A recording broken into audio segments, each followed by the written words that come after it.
ഹമാസിനോട് തോൽവി. ഇസ്രായേൽ സൈനിക മേധാവി ഹലേവി സ്ഥാനമൊഴിയുന്നു. ആരാണ് ഹലേവി? ഒക്ടോബർ 7 ആക്രമണത്തിൽ നേരിട്ട ആഘാതം ഇസ്രായേൽ സൈനിക മേധാവിയുടെ സ്ഥാനമാണ് ഇളക്കിയത്.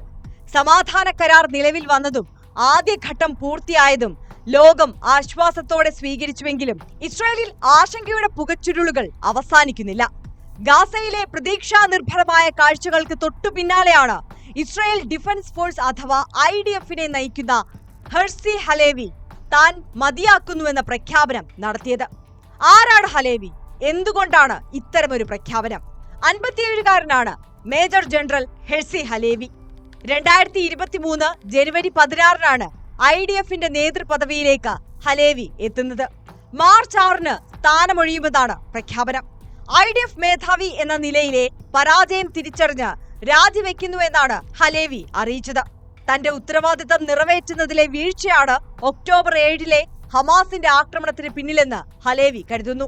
ഹമാസ് നടത്തിയ ആക്രമണത്തിലുള്ള അന്വേഷണം മാർച്ച് 6 പൂർത്തിയാക്കുമെന്ന് അദ്ദേഹം പറഞ്ഞു.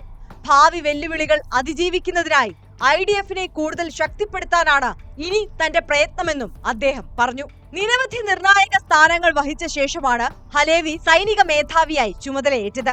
ഇസ്രായേലിന്റെ ദക്ഷിണ മേഖല command, special force unit commander, military intelligence directorate മേധാവി എന്നിവയാണ് അവയിൽ പ്രധാനം. രാജ്യത്തിന്റെ സൈനിക ഇന്റലിജൻസിന്റെ തലവനായി സേവനമനുഷ്ഠിച്ച ആദ്യത്തെ ഓർത്തഡോക്സ് ജൂതനാണ് അദ്ദേഹം. നിലവിലെ ഇസ്രായേൽ ഹമാസ് യുദ്ധത്തിന് പുറമെ 2006 രണ്ടാം ലെബനൻ യുദ്ധത്തിലും 1985-2000 കാലയളവിലെ ദക്ഷിണ ലെബനൻ സംഘർഷത്തിലും 2014 ഗാസ യുദ്ധത്തിലും ഹലേവി സേവനമനുഷ്ഠിച്ചു. ഒക്ടോബർ 7 തോൽവി എന്നും തന്നെ വേട്ടയാടുമെന്ന് രാജിക്കത്തിൽ ഹലേവി പറയുന്നു. ഇസ്രായേൽ പൗരന്മാരെ സംരക്ഷിക്കാനുള്ള ദൗത്യത്തിൽ IDF പരാജയപ്പെട്ടു. തന്റെ പരാജയത്തിന് വലിയ വിലയാണ് ഇസ്രായേലിന് നൽകേണ്ടി വന്നത്. ആക്രമണത്തിൽ മരിച്ചവരും ബന്ദികളായവരും പരിക്കേറ്റവരും മാനസികമായി തളർന്നവരും ഇസ്രായേലിന്റെ വേദനയെ ഇരട്ടിയാക്കി. സൈന്യത്തിലെ ധീര യോദ്ധാക്കളുടെ ആത്മാർത്ഥത കൊണ്ടും വലിയ ദുരന്തത്തെ നമുക്ക് മറികടക്കാൻ കഴിഞ്ഞില്ല. ഈ ഭയപ്പെടുത്തുന്ന തോൽവിയുടെ ഉത്തരവാദിത്തം ഓരോ ദിനവും ഓരോ മണിക്കൂറും സദാകാലത്തേക്ക് തന്നെ പിന്തുടരും. ഇങ്ങനെ നീളുന്നു വികാരനിർഭരമായ രാജിക്കുറിപ്പ്. നീറുന്ന തോൽവി ഭാരത്തിനിടയിലും തിരിച്ചടിക്കാനായതിന്റെ ആവേശവും ഹലേവി പങ്കുവെക്കുന്നു. ഹമാസിന്റെ സൈനിക ശക്തിയെ തളർത്തിയതും ലെബനനിലെ തീവ്രവാദ ഗ്രൂപ്പായ ഹിസ്ബുള്ളയെ ആക്രമിച്ചതും നേട്ടമായി ഹലേവി കുറിക്കുന്നു.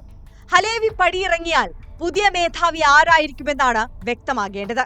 വെടിനിർത്തൽ ധാരണ ഉണ്ടെങ്കിലും പ്രദേശത്തെ സംഘർഷാവസ്ഥ കണക്കിലെടുക്കുമ്പോൾ മറ്റൊരു IDF മേധാവിയെ ഉടൻ കണ്ടെത്തിയേ മതിയാകൂ ഇസ്രായേലിന്.